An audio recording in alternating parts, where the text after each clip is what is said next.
በአንድ ሌሊት የተኛነበትን አልጋ የተኛነበትን ፍራሽ የለበስነውን ብርድ ልብስ ጨምሮ ሲዘርፈን ያልሰማነው ሌባ ነው። ሀገራችን ላይ የዚህ ክለብ የበላይ ጠባቂ ባራክ ኦባማ ሲሆን እሱ ኢሚዲየት አለቃይ ነው ለኔ። ስለዚህ ከዚህ ህፃን ልጅ ጋር የአብቹን የትውልድ አመለካከትና ትውልድ እንዴት ነው የሚገነባው የሚለውን ነገር በዚህ ደረጃ ነው መመለከተው ነው።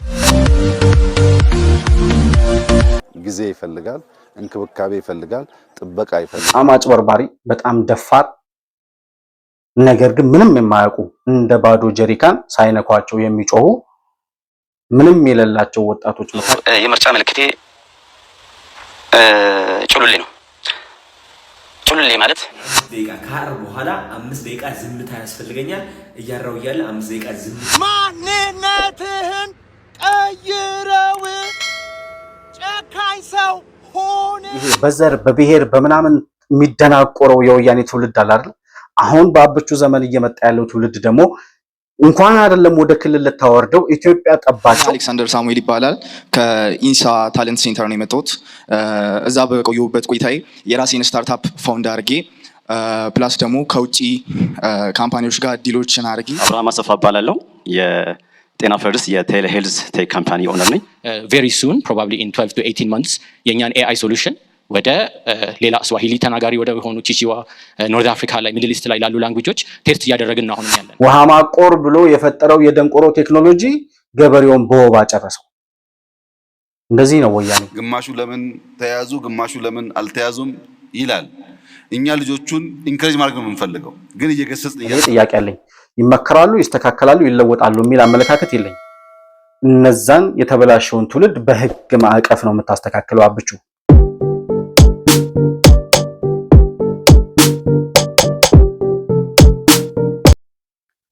ሰላም ለእናንተ ይሁን። የተከበራችሁ የመሆን መልቲሚዲያ ቤተሰቦች እንደምን አላችሁ? ብሩክ የሾርቅ አሰፋ ነኝ ከመሆን መልቲሚዲያ። የዛሬውን ዕለታዊ ፕሮግራማችንን ይዘን ቀርበናል።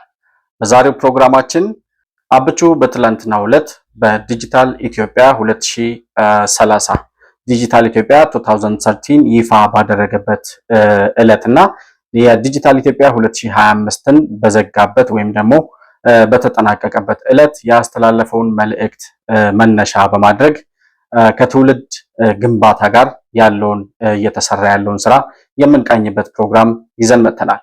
መሆን መልቲሚዲያን ላይክ፣ ሰብስክራይብ እና ሼር እያደረጋችሁ እንዲሁም የመሆን መልቲሚዲያ ሁለተኛ ቻናል የሆነውን መረብ መልቲሚዲያንም እንዲሁ ላይክ፣ ሰብስክራይብ እና ሼር በማድረግ ለሌሎች ተደራሽ እንዲሆን እያደረጋችሁ ከፕሮግራሙ ጋር አብራችሁ እንድትቆዩ በአክብሮት እጋብዛለሁ።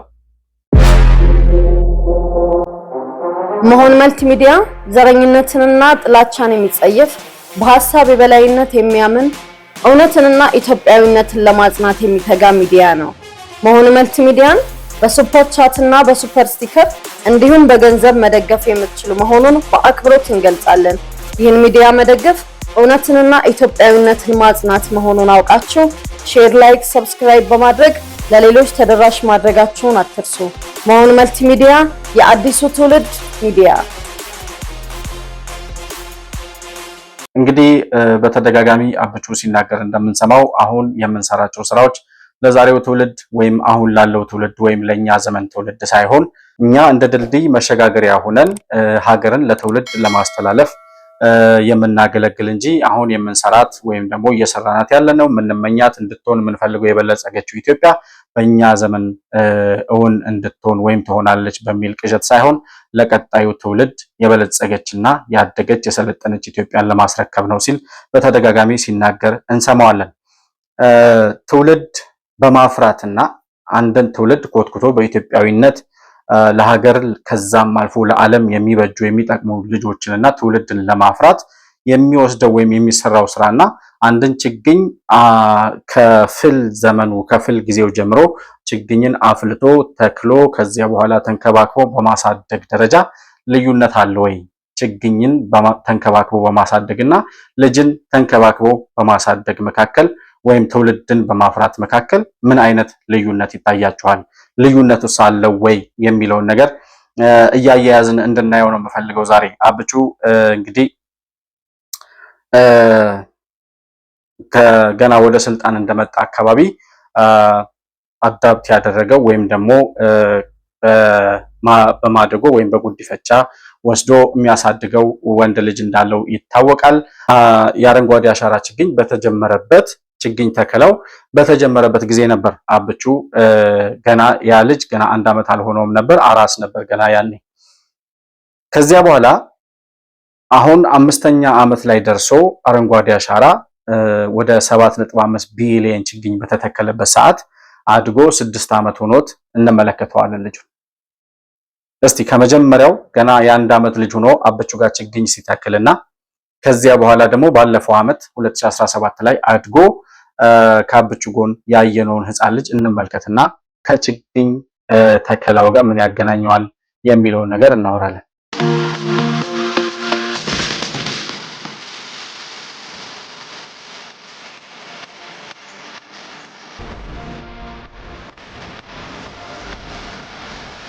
ችግኝ የምንተክል ሰዎች ዛሬ ማየት የለብንም። እናንተ ይሁነኝ ብላችሁ ፕሮግራም ይዛችሁ የዛሬ 3-4 ዓመት እዚህ ቦታ ብትመጡ ታዩታላችሁ። የዛሬ ስራችን ፍሬ ችግኝ ዛሬ ተክሎ ነገ ሃርቨስት ማድረግ የሚቻል አይነት ስራ አይደለም። ጊዜ ይፈልጋል፣ እንክብካቤ ይፈልጋል፣ ጥበቃ ይፈልጋል። ያንን ካሟላን ግን እጅግ ውብ የሆነ ነገር ማየት እንችላለን። አሁን እኛ ካልተከልና ካላሳመር ነው ግን ያ ነገር ሊመጣ ስለማይችል እንትከል፣ ሀገር እናልብስ፣ ሀገር እናሳምር። ይህ ህፃን ልጅ እንደምትመለከቱት ከልጅነቱ ከ1 ዓመቱ ጀምሮ በምን አይነት ሂደት ውስጥ እያደገ እንዴት የሚያምር ልጅ ሆኖ እንዳደገ ከዚያም ደግሞ እድለኛ ሆኖ በጠቅላይ ሚኒስትር ወይም በንጉስ ቤት እያደገ ያለ ልጅ ነው። አብቹም በዚህ ደረጃ ልጁን ተንከባክቦ ለዚህ ያበቃ አሳድጎ ማሳየት የቻለ ሰው ነው። ከችግኝ ተከላው ጋር የምናያይዘው ምንድነው? ይሄ ከ1 ዓመቱ ጀምሮ ያየነው ወይም ደግሞ በአራስ ዘመኑ ጀምሮ ያየነው ህፃን ልጅ አድጎ በዚህ ደረጃ አምሮበት የሚያምር ልጅ ሆኖ ስንመለከተው የአረንጓዴ አሻራውን ደግሞ አዲስ አበባ ከነበረችበት ወይም ደግሞ የኢትዮጵያ የደን ሽፋን በጣም ከ25% በታች ወርዶ እጅግ በጣም በረሃማነት እየተስፋፋ ነው በተባለበት ሰዓት ነው አረንጓዴ አሻራ ችግኝ ተከላ መተከል የጀመረው። በ5 ዓመቱ ሂደት ውስጥ እስከዛሬ ድረስ በነበረው ሂደት ውስጥ መቼም የአዲስ አበባን ለውጥ በየክፍለ ሀገሩ ስትሄዱ መንገድ በየጫካው በየበረሃው በየሀገሩ የነበሩ በረሃማ ቦታዎች በችግኝ ተሸፍነው አሁን አረንጓዴ መሬት እያየን አረንጓዴ ተራራ እየተመለከትን በጣም የሚያምርና ነፋሻማ አየር በአዲስ አበባ ውስጥም በጣም ህንፃዎች ተገጥግጠው ነገር ግን የችግኝ መትከያ የሳር መትከያ ቦታ እንኳን የማይቀመጥበት ወይም የማይኖርበት ጊዜ ነበረ። አሁን ግን አዲስ አበባን ስትመለከቷት እንዴት ነው የነበረው ያለውን ለውጥ መቼም ተናጋሪ ወይም ደግሞ አስረጃ አይፈልግም። አሁን አይቶ መረዳት ብቻ የሚቻል ስለሆነ ይሄ ልክ እንደ ህዳሴው የኢትዮጵያ የትልቅ ታሪክ አሻራ አካል ነው የሚሆነው።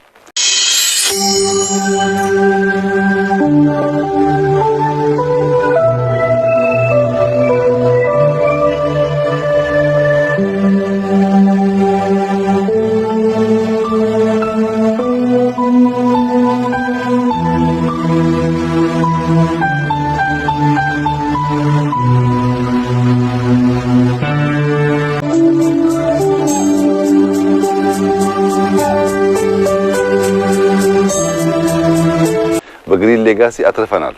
በቡና አተረፈን፣ በሻይ ልናተርፍ ነው፣ በፍሩት አተረፈን። ምግባችን እየተሻሻለ ነው። የምግብ የደህንነት የችግር ምልክት የሆነችው ኢትዮጵያ ያ መልኳና ስሟ እየተቀየረ ነው። ስለዚህ አብቹ ይህንን ህፃን ልጅ ኮትኩቶ አሳድጎ በዚህ ደረጃ እያሳደገ እያሳየን ያለው ከአረንጓዴ አሻራው ከችግኝ ተከላው ጋር ስንመለከተው አንድን ትውልድ ወይም አንድን ልጅ ተንከባክቦ የማሳደግ ያክል ችግኝ ተከላውም ወይም አረንጓዴ አሻራውም በዛ ልክ ተንከባክቦ ማሳደግ ይፈልጋል። ትውልድን ስናሳድግ ወልዶ መጣል ወይም ደግሞ ወልዶ እንዳበድሎ ያድጋል ብሎ መተው ብቻ ሳይሆን አንድ ችግኝ ከፍል ዘመኑ ጀምሮ እንክብካቤ እንደሚፈልገውና ከዚያም በኋላ ከተተከለ በኋላ ውሃ እየጠጣ አፈር እያገኘ የፀሐይ ብርሃንና ሌሎች ነገሮች ታክለውበት የተሻለ ችግኝ ወይም ደግሞ ዛፍ በሚባል ደረጃ አድጎ የምንመለከተው ትልቁ ተክል ወይም ባህር ዛፍ በዛን ደረጃ ችግኝ የነበረ ነው። ስለዚህ ከዚህ ህፃን ልጅ ጋር የአብቹን የትውልድ አመለካከትና ትውልድ እንዴት ነው የሚገነባው የሚለውን ነገር በዚህ ደረጃ ነው መመለከተው። እኔ እየሆነ ያለው ነገር አሁን ትውልድ ላይ ነው የምንሰራው። ቴክኖሎጂው ኤአይ ወይም ደግሞ ዘመናዊ ዲጂታል ኢትዮጵያን የምንፈጥረው አዲሱ ትውልድ በዚህ በዘመነች ኢትዮጵያ ውስጥ ተጠቃሚ እንዲሆንና ለሀገሩም ለዓለምም የበጀ ትውልድ እንዲሆን በዚህ ደረጃ ነው እየተሰራ ያለው። እኔ አሁን ይሄን ሁሉ በችግኝና በልጅ አስተዳደግ መካከል ያለውን ልዩነትና አንድነት ወይም ተመሳሳይነት ያወራሁበት ምክንያት ምንድነው? ምን ላወራላችሁ ፈልጌ ነው የሚለውን ነገር ከጠየቃችሁኝ በወያኔ ዘመን የነበረውን ትውልድና አሁን እየመጣ ያለውን አዲስ ትውልድ እንድንመለከት ስለመፈልግ ነው። ወደ መጀመሪያ በወያኔ ዘመን በዛን ጊዜ ዶክተሮች ናቸው ፕሮፌሰሮች ናቸው ምናምን የምንላቸውን ወይም ደግሞ በወያኔ ዘመን ፐብሊክ ፊገር የነበሩ ብዙዎቹ ከምናውቃቸው መካከል አንድ ዶክተር ነበር። ምክንያቱም ትውልዱን በወያኔ ዘመን የነበረውን ትውልድ ለማየት ያንን ትውልድ የመሩት እንዳሪያ እንዲከተሉት የተደረጉት ወይም ደግሞ የሚያስተላልፉለት መልእክት ምን ነበር የሚለውን ምሁራኖች ናቸው የሚባሉትን ሰዎች ማየት ስለሚፈልግ ይሄ በአጽንኦት እንድትይዙልኝ የምፈልገው ነገር በወያኔ ዘመን የነበረውን በጣም በራሳቸው ላይ ሰርተው አቅማቸውን አደርጅተው ለሀገርም ለዓለምም የበቃ ጭንቅላት ያላቸውን ፕሮፌሰሮች ዶክተሮች ሳይሆን በውሸት ዶክተሮች ነን ፕሮፌሰሮች ነን ብለው በህዝብ ዘንድ እውቅና ያገኙ ሰዎችን እንድታስቡልኝ ይፈልጋሉ። ይሄንን ሳወራ የወያኔ ዶክተሮች ስል የውሸት ወይም የፌክ ዶክተሮች ማለት ነው። ከወያኔ ዶክተሮች መካከል ማንን ታስታውሳላችሁ? ትውልድ እናንጻለን፣ ትውልድ እናስተምራለን፣ ትውልድ እንመክራለን ከሚሉ ዶክተሮች ወይም ዶክተር ነን ከሚሉ ሰዎች መካከል እኔ የማረሳው አንድ ሳሚ ዘሚካኤል የሚባል ሰው ነበረ። ሳሚ ዘሚካኤል ዶክተር ነኝ ኢንጂነር ነኝ ይላል። ዶክተር ኢንጂነር ሳሚ ዘሚካኤል ተብሎ ነው የሚጠራው። ነገር ግን እንኳን ዶክተሬትና ኢንጂነሪንግ ዲፕሎማም ያልነበረው ሰው መሆኑ መጨረሻ ላይ የታወቀው። ምናልባት ይህን ሰውዬ ረስታችሁት ከሆነ አንድ የአዲስ አበባ ዩኒቨርሲቲ ተማሪዎች ጋብዘውት በተገኘበት መድረክ ላይ የተናገረውን ልጋብዛችሁና ተመልሼ እመጣለሁ። ከ38 የሀገር መሪዎች ጋር የመገናኘቱን እድል አግኝቻለሁ። ነገራችን ላይ የዚህ ክለብ የበላይ ጠባቂ ባራክ ኦባማ ሲሆን እሱ ኢሚዲየት አለቃይ ነው ለኔ። ዌብሳይቱ ላይ ስትገቡ ታገኛላችሁ። ትናንትና ነው አዲስ አበባ የመጣሁት። ከ45 ሀገር የተወከሉ 90 የ45 ዩኒቨርሲቲ ተማሪዎችን ይዤ መጥቼ ሰሞኑን ባህር ዳር ዩኒቨርሲቲ፣ መቀሌ ዩኒቨርሲቲ፣ ጎንደር ዩኒቨርሲቲ ነበር። ይሄንን ፕሮግራም በማክበር ነው ትናንትና አዲስ አበባ የገባሁት። እንግዲህ ሳሚ ዘሚካኤል ሲናገር እንደምትሰሙት ባራክ ኦባማ የበላይ ጠባቂያችን ነው፣ ከፑቲን ጋር ትላንት ማታ ነው የተደዋወልኩት ነው ይላል። ዶክተር ኢንጂነር ሳሚ ዘሚካኤል ማለት ነው። በዚህ ደረጃ ህዝቡን እየዋሸ የነበረ ሰው ነው ሰውዬ። እያዩ ፈንገስ ስለዚህ ሰውዬ ሲናገር ምን ብሎ ነበረ? የዛ ሰውዬ ይላል በአንድ ሌሊት የተኛነበትን አልጋ የተኛነበትን ፍራሽ የለበስነውን ብርድ ልብስ ጨምሮ ሲዘርፈን ያልሰማነው ሌባ ነው ይላል። በጣም የተዋጣለት በጣም ህዝብ መሸወድ የቻለ በወያኔ ዘመን ከገነኑ የውሸት ዶክተሮች መካከል ዋናውና ቀዳሚው በዛን ዘመን የነበረውን የውሸት ዶክተሮችና ኢንጂነሮች በደንብ ማሳየት የሚችል ስለሆነ ነው ሰው። እንደዚህ አይነት ሰዎች ናቸው በወያኔ ዘመን የነበሩት። ትውልድ እናነጻለን፣ ትውልድ እናነቃለን የሚሉ ሰዎች እነዚህ ናቸው የነበሩት። አንድ የፋና ጋዜጠኛ ነው ይሄንን ሰውዬ ተከታትሎ እውነታው እንዲደረስበት ያደረገው። ያ የፋና ጋዜጠኛ ግን በእርግጥ ማን እንደሆነ ማላቅም፣ አሁን የት እንዳለ ማላቅም። እንደዚህ አይነት መርማሪ ጋዜጠኞች ያስፈልጋሉ አሁንም ብዬ አስባለሁ። እነዚህ ናቸው አሁን ለማሳያነት ያመጣሁት። ሳሚ ዘሚካኤልን የመሳሰሉ ምሁር ነን ባዮች ናቸው ትውልዱን እያነጹ እየቀረጹ የመጡት ማለት ነው። የወያኔን ዶክተሮች በዚህ ደረጃ ካሳየኋችሁ አሁን በአብቹ ዘመን ካሉ ዶክተሮች መካከል ከምናውቃቸው ትላልቅ ተቋማትን እየመሩ ካሉ ተቋማት መካከል ስማቸውን ካልተሳሳትኩኝ ዶክተር ሲሳይ ቶላ የሚባል ይመስለኛል፣ የአርቲፊሻል ኢንተለጀንሱ ዳይሬክተር ማለት ነው። እሱ ትውልድ ላይ እየሰራ ያለውን ነገር ባጭሩ አርቲፊሻል ኢንተለጀንስን እንዴት አድርጎ ማኔጅ እያደረገው እንደሆነ እሱን ልጋብዛችሁና ተመልሼ እመጣለሁ። አርቲፊሻል ኢንተለጀንስ እንግዲህ ቅድም በጣም በርካታ ነገሮችን ነው ችግሮችን ነው የሚፈታ። በዲጂታል ቴክኖሎጂ ተከታይ ነበርን፣ እስካሁን በቴክኖሎጂ ተከታይ ተጠቃሚ ነበርን እንጂ ግንባር ቀደም አያደረገንም። አሁን ግን አርቲፊሻል ኢንተለጀንስ ማቋቋማችን ኢትዮጵያን ግንባር ቀደም በቴክኖሎጂ ግንባር ቀደም የሚያደርጋትን መስመር ላይ ገብተናል ማለት ነው። ለኢትዮጵያ እንግዲህ ይሄ ተቋም ማቋቋም ለእያንዳንዱ ሴክተር እንዲጠቀም ያስደርጋል። ይሄም ደግሞ ኢትዮጵያ ተከታይ ሳትሆን ግንባር ቀደም ያረጋታል ማለት ነው።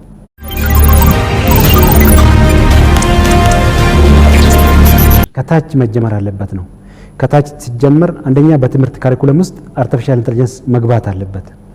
ፕላስ ካሪኩለም ውስጥ መግባት ብቻ ሳይሆን ገብቶ አስተምሮ በአርቲፊሻል ኢንተለጀንስ የወጡ ተማሪዎችን ተቀብሎ አግዞ ወደ ተቋሙ የማቀላቀል ጉዳይ መሰራት አለበት። ከታች መጀመር አለበት ብለን የጀመርናቸው አሉ።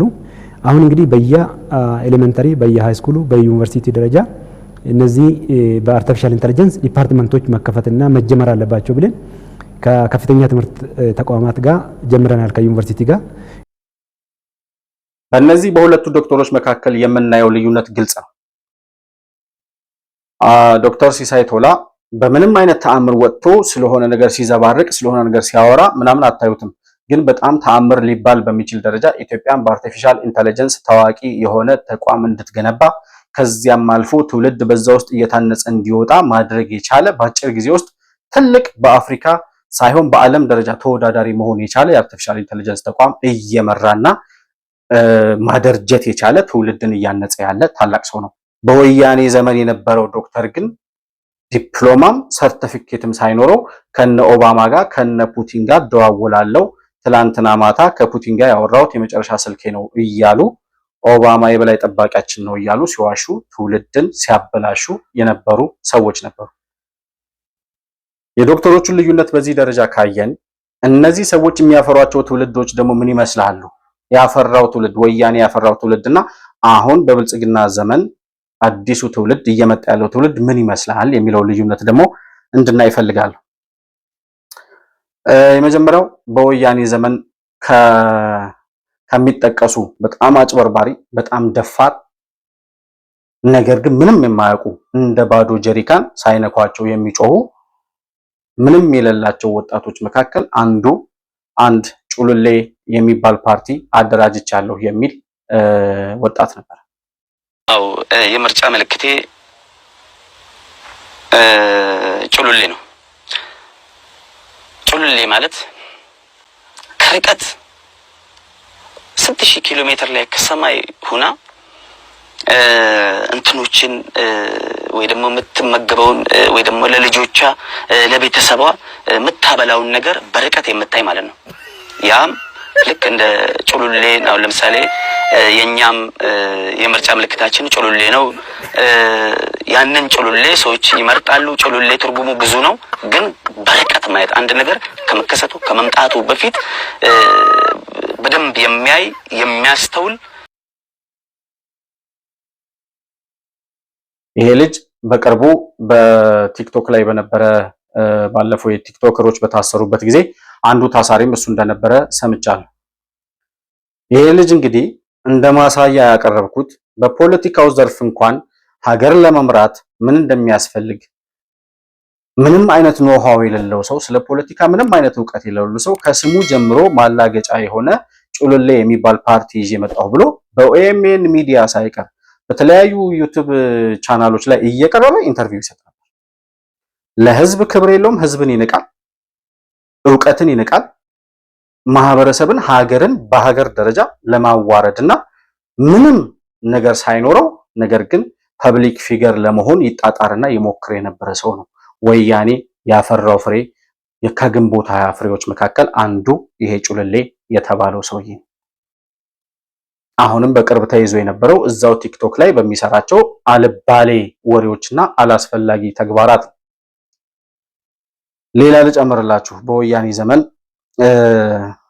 ከገነኑ ምንም ከሌላቸው በባዶ ከሚጮሁ ነገር ግን ምንም ነገር ሳይሰሩ ምንም ነገር ሳይማሩ ምንም ነገር ሳይኖራቸው ህዝብ እናነቃለን ከሚሉ አነቃቂ ወይም ሞቲቬሽናል ስፒከሮች መካከል ስፒች እናደርጋለን ከሚሉ ሰዎች መካከል አንድ ለራሱ አነቃቂ የሚያስፈልገው ለራሱ ስለ ዓላማ የሚመክረው ሰው የሚያስፈልገው ነገር ግን በወያኔ ዘመን ከተሳካላቸው አጭበርባሪዎች መካከል አንዱ አሁን የምጋብዛችሁ ሰው ማንነትህን ቀይረው ጨካኝ ሰው ሆነ ስራህን ሳይሆን አሮጌ አመለካከትን ቅበረው አዲሱ አለበለዚያ አይወለድም ስራን አትቀይር ውሎን አትቀይር ሀገርን አትቀይር ሰዎች ይንቁሃል ጨክን ያማል ማንነትን ቀይር ይሄ ሰውዬ አንድን ትውልድ አንድን ማህበረሰብ አንድን ወጣት ለመምከር የሚያስፈልገው ስብዕና የለው በድንቁርና በመሃይምነት በዓላማ ቢስነት ዝም ብላችሁ ተመኙ የተመኛችሁት ነገር እጃችሁ ይገባል እንዴት እንደሚሰራ የዓላማ ጽናት ምን እንደሆነ ኢትዮጵያዊ ስነ ስርዓትና ስነ ምግባር ምን እንደሆነ እንኳን ሳያቅና ሳያገናዝብ ዝም ብሎ ዩቲዩብ ላይ እየወጣ እየተቀደደ ነገር ግን ወያኔ በቀደደላቸው ያጭበርባሪዎች መንገድ በኩል ሂዶ አብዛኛው ሰው ደግሞ እንደዚህ አይነት ዝም ብሎ ፍሬከርሲክ የሆነ ነገር የሚከተል ወያኔ ያፈራው ትውልድ ስላለ እነሱ ተከታዮች እነዛን አይነት ተከታዮች አግኝቶ በወያኔ ዘመን ከተሳካላቸው ወጣቶች መካከል አንዱ ነው። ስኬት በአንጻራዊነት ምንድነው የሚለው ጥያቄ እንዳለ ሆኖ ማለት ነው። ሞቲቬሽናል ስፒከር ማለት አንድ ዱካክ ውስጥ የገባ ስለ ዓላማ ምንነት ወይም ደግሞ ወደ ተስፋ መቁረጥ ውስጥ እየሄደ ላለ ሰው አንድ በዛ ደረጃ አልፎ ውጤታማ መሆን የቻለ ሰው ህይወት ያስተማረው ያለፈበት መንገድ አሻራውና ኮቴው የሚታይ የሄደበት የወጣው የወረደው ተግዳሮት የሚታይ ሰው መጥቶ ሲመክር ያምርበታል። ማንንም እየተነሳ ሞቲቬሽናል ስፒከር ለመሆን የሚሞክርባት ሀገር በወያኔ ዘመን የመጣብን አንዱ ፈንገስ።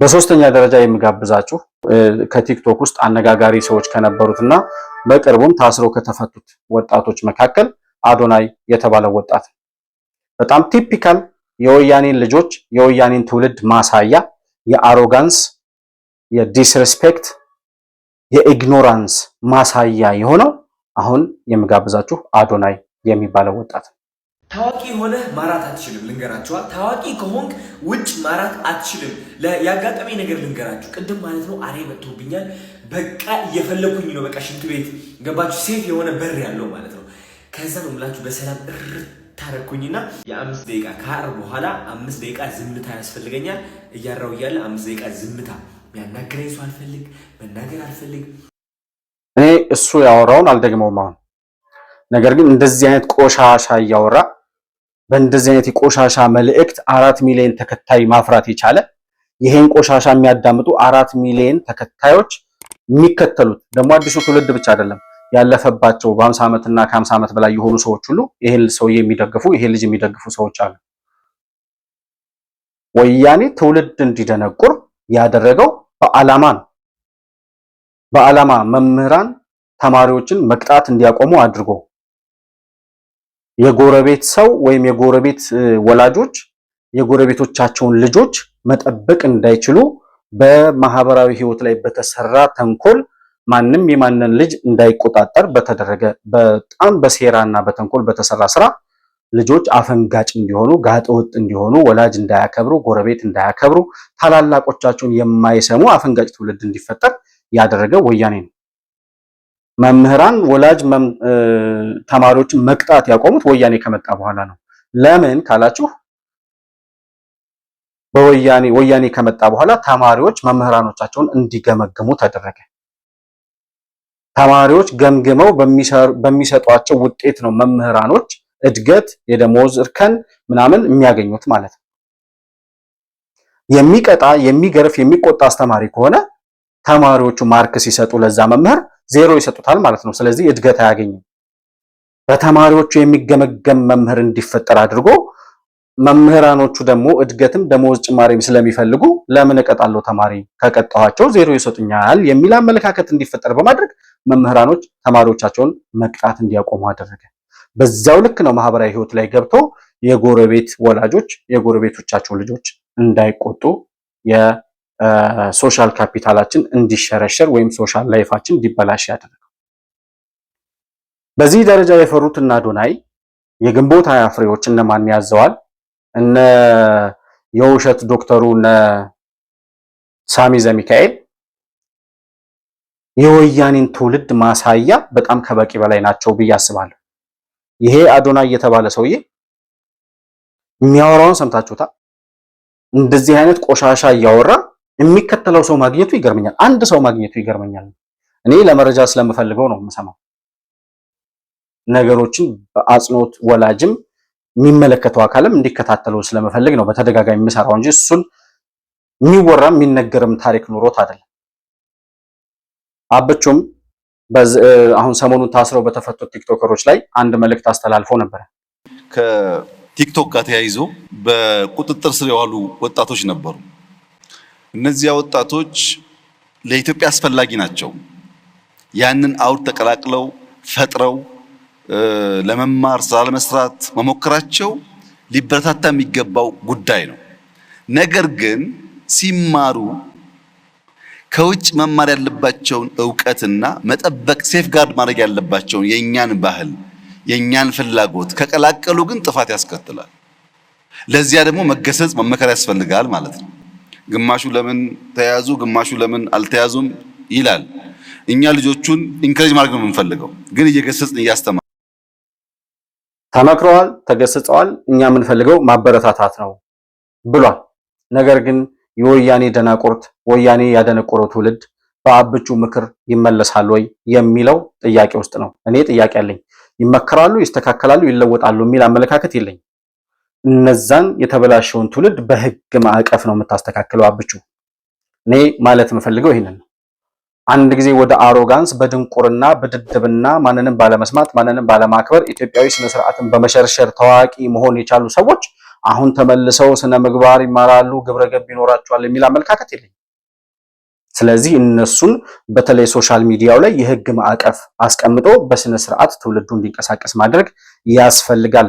እንደና አዶናይ አይነት በአሮጋንስና በኢግኖራንስ ያደጉ ለምንም ጉዳይ የሌላቸው ገንዘብ ማግኘት ብቻ የሆነ ዓላማቸው እነሱ በምክር እና በተግሳጽ ይመለሳሉ የሚል ተስፋ የለኝም።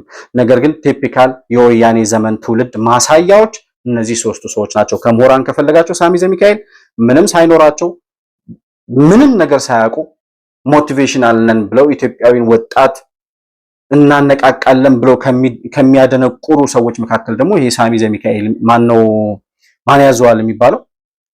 ከዛ ሲቀጥል አሁን በጣም ብዙ ደናቆርትን አፈራለሁ ብሎ እየታገለ ያለው ይሄ የድንቁርና ማሳያው የግንቦት ሃያ ፍሬ ዋናው ቲፒካል ወያኔ በአምሳሉ የፈጠረው አዶናይ የሚባለው የደንቆሮ ሰብሳቢ ነው። የአብቹ ዘመን ትውልድስ ምን ይመስላል የሚለውን ነገር ካያችሁ በትላንትናው ዕለት አብቹ የቨርቹዋል ወይም የዲጂታል ኢትዮጵያን 2030 ይፋ ባደረገበት ዕለት ጥያቄ ያቀረቡ ወጣቶች አሉ። ለአብቹ ጥያቄ ያቀረቡ የመጀመሪያውን ጥያቄ ልጋብዛችሁ። በመጀመሪያ ክቡር ጠቅላይ ሚኒስትር በጣም አመሰግናለሁ ይሄ ድል ስለሰጠኝ። አብርሃም አሰፋ እባላለሁ። የጤና ፈርስት የቴሌ ሄልዝ ቴክ ካምፓኒ ኦነር ነኝ። ጤና ፈርስት ትንሽ ብሪፍ ለማድረግ የቴሌሜዲሲን ፕላትፎርም የዛሬ 1 ዓመት ተኩል ተቋቁሟል። እስካሁን ከ2000 በላይ የጤና ባለሙያዎችን ኦንቦርድ አድርጎ ከ10,000 በላይ ታካሚዎችን በተለይ ሩራል ኤሪያዎችን ሰርቭ እያደረገ ይገኛል። መንግስት ቢያግዘን ይሄን ጤና ፈርስት ፕላስ የሀገር ሀብት ነው፣ እኛ ጀምረነዋል። ስለዚህ መንግስት ይሄንን ተደራሽ እንዲያደርግ በተለይ በጤና ሚኒስቴር አዲስ ጤና የሚባል ተመሳሳይ ፕላትፎርም ተገንብቷል እና እንደ ስጋት ነው። ምክንያቱም ኦልሬዲ ዊ ኢንቨስት አሎት እና መንግስት እዚህ ላይ ከ50 በላይ ሼር ኦን አድርጎ ቢሰራበት በጣም ደስ ይለናል።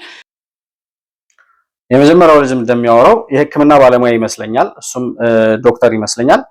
የዲጂታል የህክምና አፕሊኬሽን ወይም ደግሞ በቨርቹዋል ህክምና ማግኘት እንዲችሉ በተለያዩ ክፍለ ሀገር ላይ ያሉ ታካሚዎች ቨርቹዋሊ ዶክተር አግኝቶ ስፔሻሊስት አግኝቶ ህክምና እንዲያገኙ ማድረግ የሚያስችል በጣም ዘመናዊ አፕሊኬሽን ሰርተናል እና መንግስት ደግሞ በጤና ሚኒስቴር በኩል ያበለጸገው አፕሊኬሽን ስላለ በዚሁ በጤናው ዘርፍ ላይ የሚሰራ ቨርቹዋሊ ቢያንስ እኛም እንዳንወድቅ 50% እንኳን ሼሩን ወስዳችሁ አብረን እንስራ ይላል።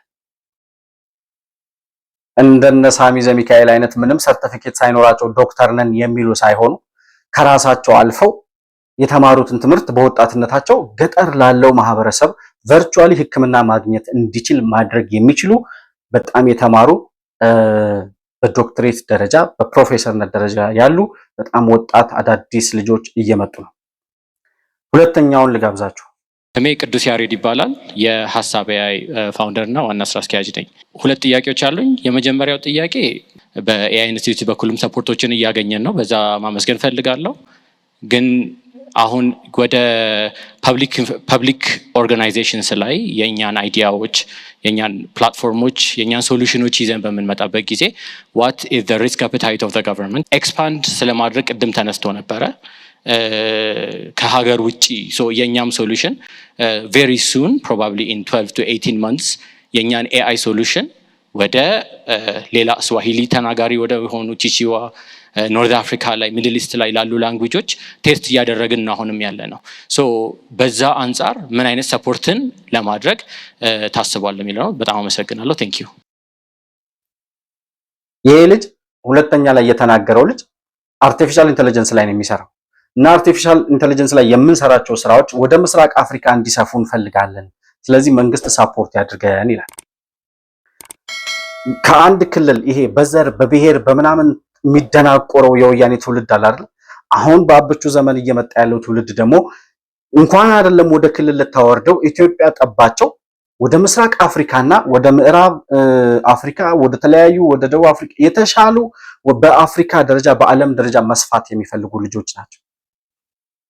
በጣም ወጣቶች ናቸው። መፍጠር የሚችሉ ማደግ የሚችሉ ልጆች ናቸው። ሲቀጥል ብሪሊያንት የሆነ አእምሯቸውን ተጠቅመው መንግስት በፈጠረላቸው ኢንፍራስትራክቸር ማደግና መስፋት የሚፈልጉ የኢትዮጵያን ልዕልና የሚታይባቸውና ማሳየት የሚፈልጉ በዛ ምልክ እየጣሩ ያሉ ልጆች ናቸው። ሶስተኛው ልጅ አሁን የምጋብዛችሁ ቲፒካሊ በቃ በአብቹ አምሳል እየተፈጠሩ ያሉ ልጆች በጣም ለቴክኖሎጂ የቀደሙና የፈጠኑ ልጆችን ማሳያ የሚሆን ልጅ ነው አሁን የምጋብዛችሁ። ስሜ አሌክሳንደር ሳሙኤል ይባላል። ከኢንሳ ታለንት ሴንተር ነው የመጣሁት። እዛ በቆየሁበት ቆይታዬ የራሴን ስታርታፕ ፋውንድ አድርጌ ፕላስ ደግሞ ከውጭ ካምፓኒዎች ጋር ዲሎችን አድርጌ የሀገራችንን የመጽሐፍ ኢንዱስትሪ ይረዳል ብዬ ማስበው አውተሮቻችንን ይረዳል ብዬ ማስበውን የራሴን ሰኒቮ የሚባል ስታርታፕ ከፍቼ ነበር። አሁንም እየሰራ ነው። ጥያቄ ኳንተም ኮምፒውቲንግ የሚባለው የኮምፒውቲንግ ክፍል ኢት በጣም ሂውጅ። እሱ ላይ ምንሰራ ከሆነ ዲጂታል ኢትዮጵያ በጣም ሰክሰስፉል ይሆናል ብዬ አስባለሁ። ይሄ እንግዲህ 20 ዓመት የሚያልፈው አይመስለኝም ይሄ ልጅ። እዛ ገብቼ ሰልጥኜ ከዚያ በኋላ የራሴን አፕሊኬሽን ፕሮዲዩስ አድርጌ አሁን ስራ ላይ ነው ያለሁት ይላል። ስለ ኳንተም ያወራል ልጁ፣ ስለ ኳንተም ኤአይ።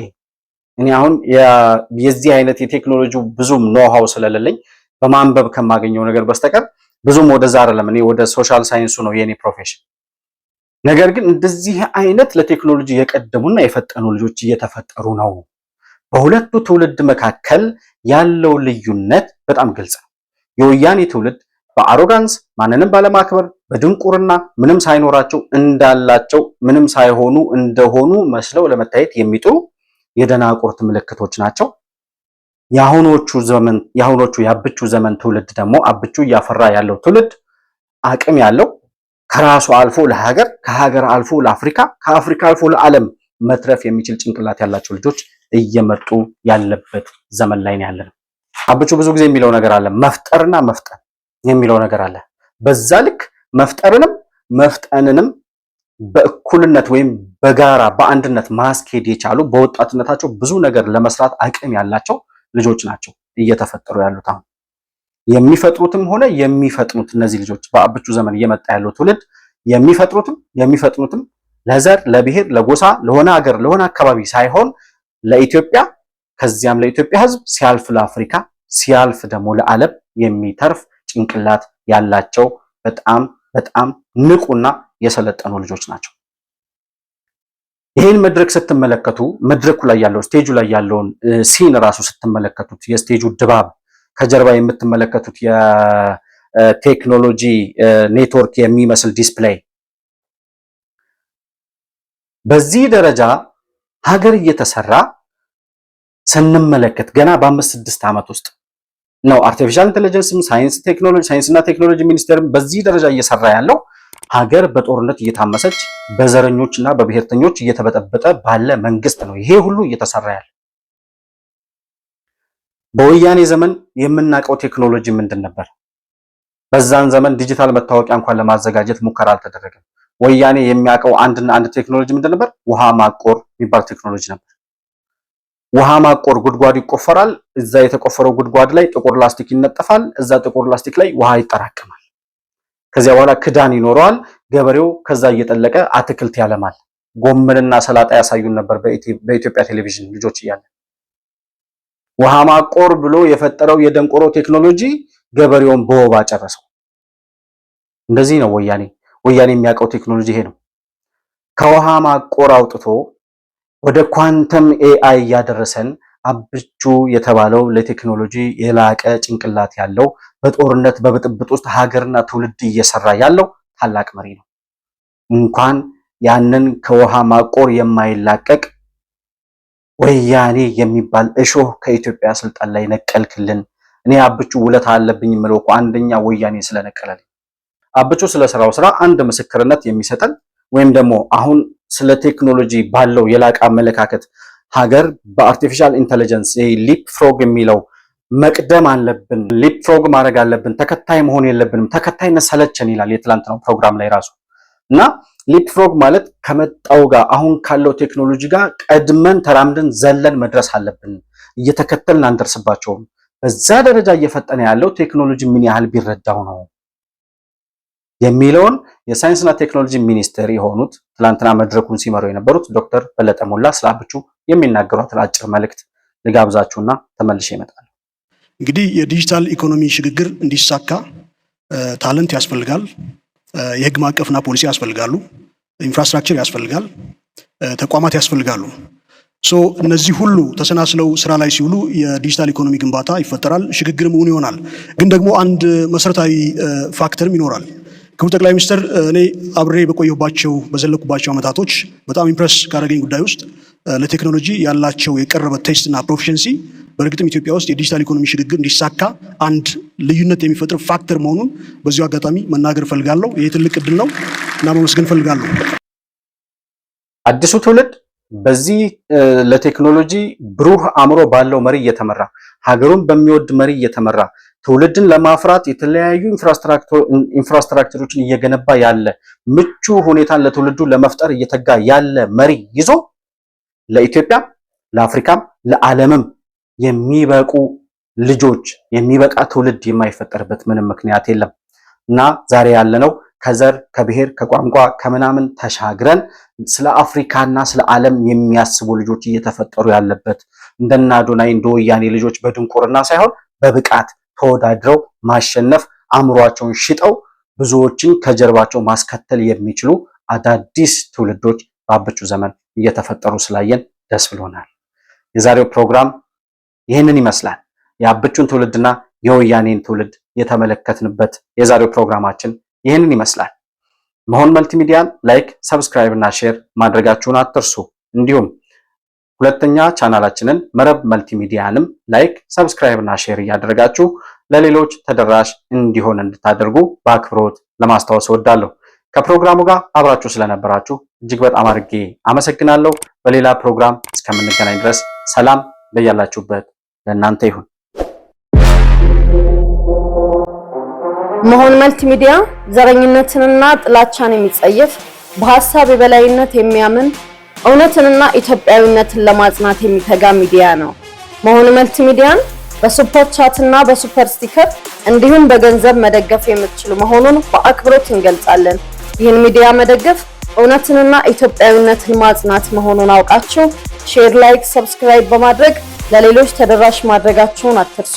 መሆን መልቲሚዲያ የአዲሱ ትውልድ ሚዲያ